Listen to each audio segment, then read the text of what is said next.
ஆண்டவராகிய இயேசு கிறிஸ்துவின் நாமத்தினாலே மீண்டும் இந்த நேற்று நிகழ்ச்சி சந்திப்பதில் மிகுந்த சந்தோஷம். மேற்கு கரை பகுதிக்குள்ள இஸ்ரேல் ராணுவம் நுழைஞ்சு அது முழுவதையும் தங்கள் கட்டுப்பாட்டுக்குள்ள கொண்டு வருவேன்னு சொல்லி வேலையை ஆரம்பிச்சிருக்கிறாங்க. இது ஒரு பக்கம். இன்னொரு பக்கம் அமெரிக்க ஈரான் பிரச்சனை மிக முக்கியமான இடத்தை எட்டியிருக்கிறது. அதையும் தாண்டி அமெரிக்காவுக்கும் ரஷ்யாவுக்குமான அணு ஆயுத ஒப்பந்தம் 2010 போடப்பட்டது. அது முடிவுக்கு வருகிறது. ஒபாமா காலத்தில் போடப்பட்டது, முடிவுக்கு வருகிறது. இனி 2 பேருமே அணு ஆயுதங்களை எவ்வளோ வேணால் தயாரிக்கலாம்னு சொல்லியிருக்கிறாங்க. அதுக்கு ஒரு கட்டுப்பாடே இல்லைன்னு சொல்லியிருக்கிறாங்க. உலகம் மிக முக்கியமான இடத்துக்கு போயிருக்கு. இதையெல்லாம் தாண்டி நம்ம நேற்று வரைக்குள்ள வேற சில மிக முக்கியமான விஷயங்களையும் பார்க்க போகிறோம். வாங்க நேற்று வரைக்குள்ள போகலாம். முதலாவதாக இப்போ இந்த வாரத்தில் பரபரப்பாக ஒரு சம்பவம் நடந்திருக்கு. இத்தாலி மிலன் நகரில் குளிர்கால ஒலிம்பிக்கான ஓப்பனிங் செரிமனியில் சாத்தான் வழிபாட்டு சின்னம் காட்டப்பட்டதாக ஒரு பரபரப்பு உலகம் முழுக்க போயிட்டே இருக்கு. இந்த சாத்தான் வழிபாட்டு சின்னம் காட்டப்படுவது என்பது ஏதோ முதல் முறையாக நடக்கிறதா அல்ல. 2022 காமன்வெல்த் கேம்ஸில் இது காட்டப்பட்டது. அப்பொழுதே இது பரபரப்பாக பேசப்பட்டது. 2024 பாரிஸில் நடந்த ஒலிம்பிக் போட்டியில் இது காட்டப்பட்டது. 2016 சுவிட்சர்லாண்டில் ஒரு டனல் ஓப்பன் பண்ணாங்க. அதுலேயும் இந்த சாத்தான் வழிபாட்டு சின்னங்கள் அல்லது அதை பற்றின காரியங்கள் வெளியரங்கமாய் காட்டப்பட்டது. இப்போ மிலன் நகரில் இத்தாலியில் செய்யப்பட்டிருக்கிறது. இதெல்லாம் என்ன காட்டிக்கிட்டு இருக்கு அப்படின்னு கேட்டிங்கன்னு சொன்னால், சாத்தான் வழிபாட்டுக்காரர்கள் மிக முக்கியமான இடத்துக்கு அவங்க வந்திருக்கிறாங்க, ஆளுகை செய்கிற இடத்துக்கு வந்திருக்கிறாங்க, தங்களுடைய காரியங்களை எக்ஸ்போஸ் பண்ணுறாங்க அப்படின்னு சொல்லி நம்ம பார்க்குறோம். இந்த சாத்தான் வழிபாட்டுக்காரர்கள் ஒரு காலத்தில் மறைமுகமாக இருந்திருக்காங்க. இவங்களுடைய வழிபாடுகள் எல்லா காலத்திலும் இருக்குது, வேதத்தில் நீங்கள் வாசிக்கும் போது. ஆனால் இப்போ அவர்கள் வெளியரங்கமாக வந்திருக்கிறாங்க. அவர்களுடைய பவர் உலகளாவிய பெரிய பெரிய போஸ்டிங்கில் இருக்குது. உதாரணத்துக்கு நான் சொல்கிறேன், ஐநா சபையில் இருக்குது, உலக சுகாதார மையத்தில் இருக்குது. இந்த மாதிரி பெரிய பெரிய இடங்களில் இந்த சாத்தான் வழிபாட்டுக்காரங்க வந்துடுவாங்க. நான் சொல்ல சாத்தான் வழிபாடு அப்படின்னா பிற கடவுள்களை நான் சாத்தான்கிட்ட சொல்வார்கள் ஒரு சிலர். அதை நான் சொல்லலை. நேரடியாக சாத்தானையும் வழிபடுவாங்க. இவங்க நரகத்துக்கு போகிறத பற்றியும் நம்ம சாத்தான்னு சொல்லி எதெல்லாம் சொல்கிறோமோ அதெல்லாம் அவங்க நேரம் வழிபடுவாங்க. இப்போ நீங்கள் பார்த்துருப்பீங்க, ஒரு தீவில் ஒரு பணக்காரர் உலகத்தில் உள்ள எல்லா தலைவர்களையும் கூப்பிட்டு அருவருப்பான காரியங்கள், பயங்கரமான காரியங்கள், சாத்தான் காரியங்கள் எல்லாம் செய்திருக்கிறான்னு சொல்லி பார்க்குறோம். உலகமே பேசிக்கிட்டு இருக்கு. இப்போ இந்த மாதிரி ஆட்கள் பெரிய பெரிய போஸ்டிங்கில் உட்காந்துருக்கிறாங்க. அந்த போஸ்டிங்க்கு வர்றதுக்கே சாத்தான் துணை தான் தேவைப்படுது அப்படின்னு அவங்க நம்புகிறாங்க. அதனால் சாத்தானுக்கு பலி கொடுக்கும் பொழுது, அது சாத்தானை அவர்கள் குளிர்விக்கும் பொழுது அவன் கொண்டு போய் இதெல்லாம் கொடுக்குறான் அப்படின்னு சொல்லி மத்திய 4ஆம் அதிகாரத்தில் எனக்கு இஷ்டமானவனுக்கு நான் அதை தருகிறேன் அப்படின்னு அவன் சொல்கிறான்ல, அதை நம்புறாங்க. ஆக்சுவலாக சாத்தான் பொய்யனுக்கு தகப்பனுமா இருக்கிறான். எரேமியாவின் புத்தகம் 27ஆம் அதிகாரத்தில் கர்த்தர் தான் தனக்கு இஷ்டமானவனுக்கு அதை தரார். ராஜாக்களை தள்ளி ராஜாக்களை உருவாக்குறவர் கர்த்தர். ஒரு கூட்டம் என்ன செய்யுது அப்படின்னு கேட்டிங்கன்னா, அவன் சொல்கிற பொய்யை நம்பிக்கிட்டு இந்த மாதிரி வழிபாடு செஞ்சு மேலே வரணும், பெரிய பெரிய போஸ்டிங்கில் உட்காரணும் அப்படின்னு. நமக்கு தெரிஞ்ச ஒரு பெரிய முக்கியமான நகரத்தில், அந்த நகரத்தில் இருக்கிற பணக்காரங்க அத்தனை பேருமே அப்படிப்பட்ட ஒரு அமைப்பில் அவங்க இருக்காங்க. அவங்க அதுக்கு என்ன சொல்கிறாங்கன்னா, அந்த சாத்தான் குழுவில் அவங்க இணைஞ்ச பிறகுதான் அந்த மாதிரி அவங்க பணக்காராகவே ஆனாங்க அப்படின்னு சொல்கிறாங்க. இது பல நாடுகளில், பல முக்கியமான நகரங்களில், பல முக்கியமான பணக்காரர்கள், உயர் பதவியில் இருக்கிறவங்களாம் இதில் மெம்பர்ஸாக இருக்கிறாங்க. இது ஏதோ ஒரு காலத்தில் அப்படி வெளிப்படையாக வராமல் மறைமுகமாக இருந்துச்சு. இன்னைக்கு வெளிப்படையாக வருது. அதோட அர்த்தம் என்னென்னா, சாத்தான் வழிபாட்டுக்காரர்கள் உலகத்தை டேக் ஓவர் பண்ண போகிறாங்க அப்படின்னு அர்த்தம். வெளிப்படுத்தின விசேஷம் 13ஆம் அதிகாரத்தில் வலு சர்ப்பத்தை ஜனங்கள் வணங்கினார்கள் இருக்கும். வலு சர்ப்பம்னா யாரு? வெளிப்படுத்தல் 20:2 சொல்லுது, பிசாஸ் என்றும் சாத்தான் என்றும் சொல்லப்பட்ட பழைய பாம்பாகிய வலு சர்ப்பம். இதை ஜனங்கள் வணங்கினார்கள். அது மட்டும் அல்ல, அது தன் வல்லமை அதிகாரத்தை கொடுத்தது. அந்த மிருகத்தையும் ஜனங்கள் வணங்கினார்கள். அப்படின்னா என்ன அர்த்தம்னா, அது யாருக்கெல்லாம் போஸ்டிங் கொடுக்குதோ அவங்களையும் ஜனங்க வணங்குறாங்க அப்படின்றது. ஸோ உலகம் ஒரு சாத்தானுடைய வழிபாட்டுக்குள்ள அல்ல, அது வழிபாட்டு பண்ணுகிறவங்களுடைய கண்ட்ரோலுக்கு கீழே போயிட்டே இருக்கு.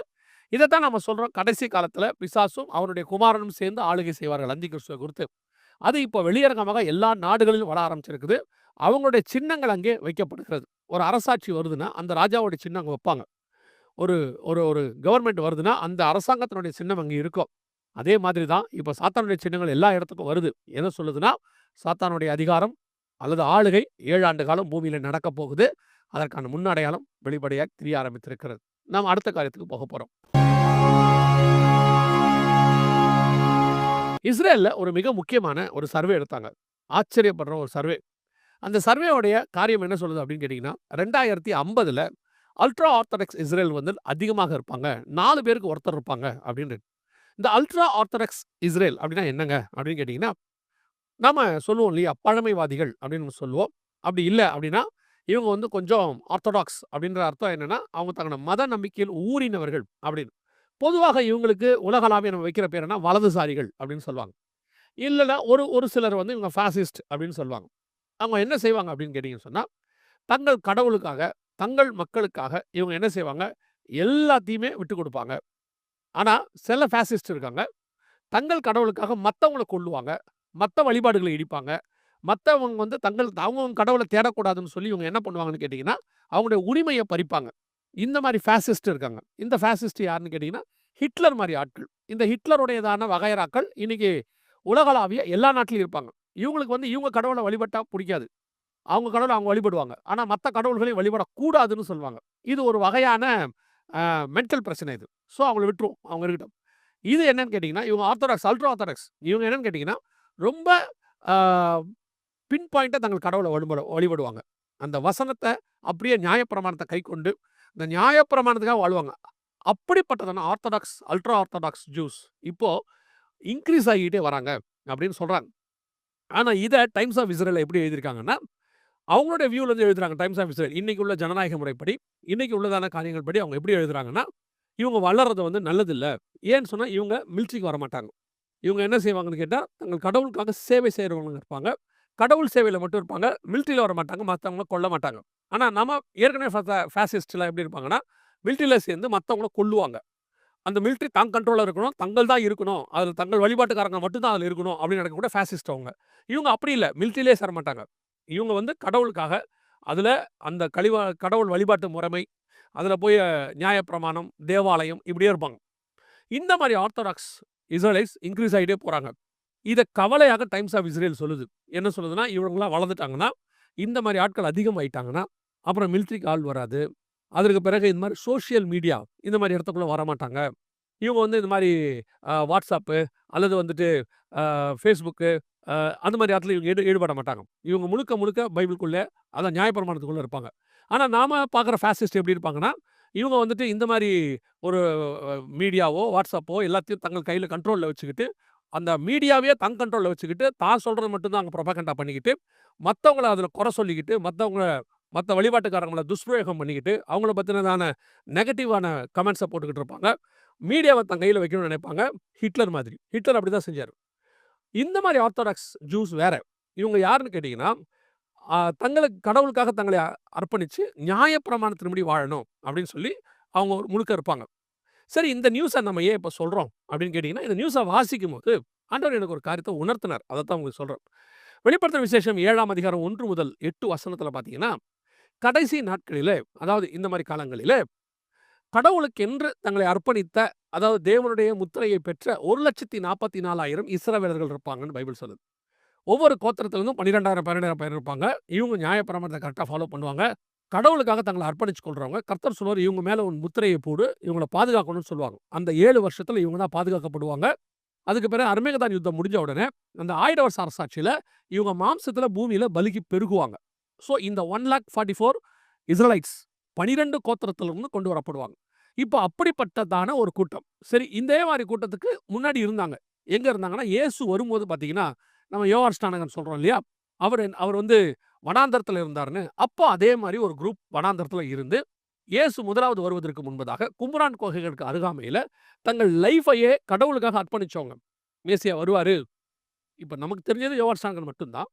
அந்த மாரி ஒரு குரூப் ட்ரைபே இருந்திருக்கிறாங்க. இவங்க எல்லாருமே மேசியா வருவார், நம்ம போக போறோம். ஸோ மேசியாவுக்காக ஒரு சிலர் அதுல கல்யாணமே பண்ணாம கூட இருந்திருக்காங்க. அந்த மாரி காத்திருந்த ஒரு கூட்டம் இருக்கு. ஆர்த்தடாக்ஸ், அல்ட்ரா ஆர்த்தடாக்ஸ் ஜூஸ் அப்படின்னு இஸ்ராயலைட்ஸ்ன்னு சொல்லுவாங்க. இப்போ அந்த கூட்டம் வந்திருக்கு. என்ன இதுல பெரிய ஆச்சரியம்னு கேட்டீங்கன்னா, 2000 வருஷமா இஸ்ரவேலர்களே கிடையாது.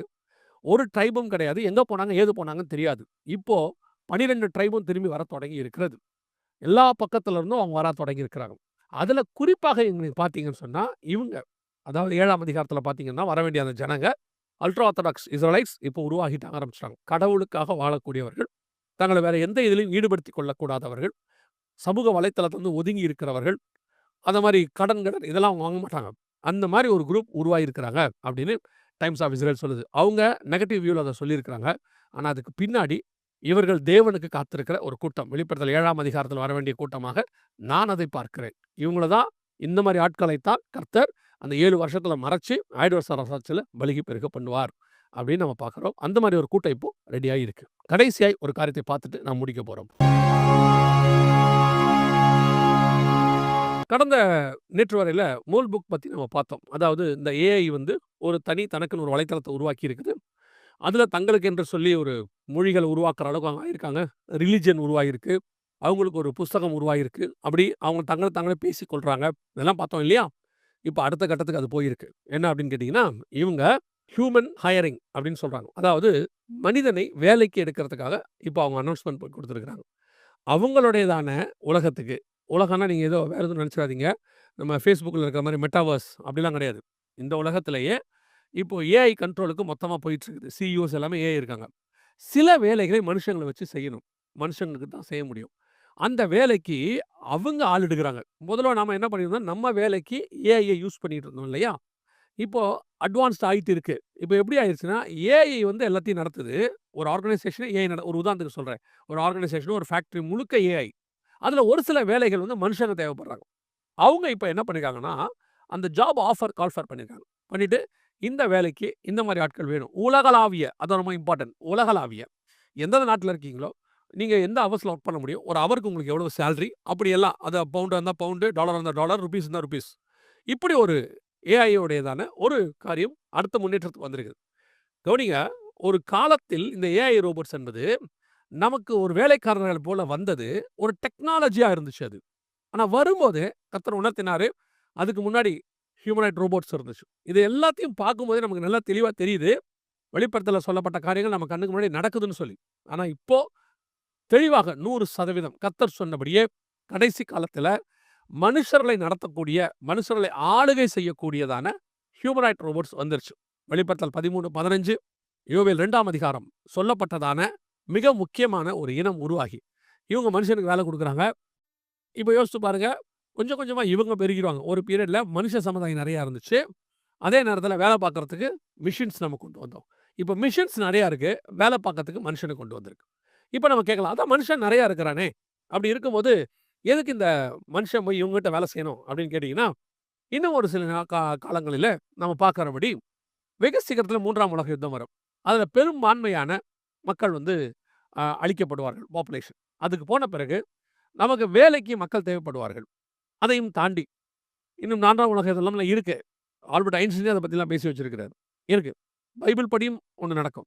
அப்படி நடக்கும்போது, அதுல 3ல் 1 பங்கு ஜனங்கள் மரித்து போவார்கள். அப்புறம் பார்த்தீங்கன்னா, மனுஷனே இருக்க மாட்டான். இன்னைக்கு இருக்கிறதுல பாதி இருந்தா பெரிய விஷயம். அந்த காலத்திலேயும் அவர்களுக்கு அது தேவைப்படும். ஸோ, மனுஷனை ஆளுகை செய்யக்கூடிய, மனுஷனை நடத்தக்கூடிய, உலகத்தை ஆளுகை செய்யக்கூடிய ஏஐ, ஹியூமனாய்ட் ரோபோட்ஸ் எல்லாம் இப்பொழுது ரெடியாக இருக்கு. அது மனுஷன ஹையர் பண்ண தொடங்கியிருக்கு.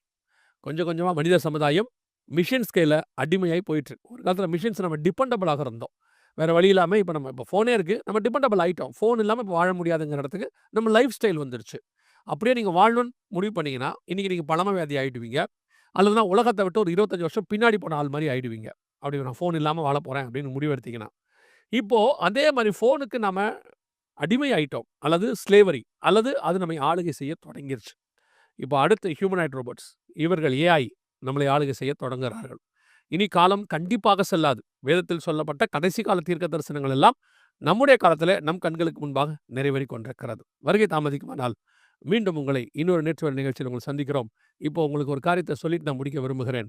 ஹெச்எல்எம் சேனல் நம்முடைய பழைய சேனல் ரிஸ்டோர் ஆயிருக்கு. கர்த்தருடைய பெரிய கிருபை, அநேகருடைய ஜெபம் மீண்டும் வந்திருக்கு. இப்போ இந்த நேற்று வரை ஹெச்எல்எம் 04லயும் வரும். YTVலயும் வரும். அதையும் நீங்க சப்ஸ்கிரைப் பண்ணி வச்சுக்கொள்ளுங்க. சம்டைம்ஸ் இன் ஃபியூச்சர் இந்த மாரி காரியங்கள் ஏதாவது ஒரு பாதிப்புகள் வருமானால், ஒண்ணு இல்லன்னா இன்னொன்னு நீங்க பார்த்துக்கொள்ள முடியும். கர்த்தருடைய வருகை தாமதிக்குமானால் மீண்டும் உங்களை சந்திக்கிறோம். God bless you.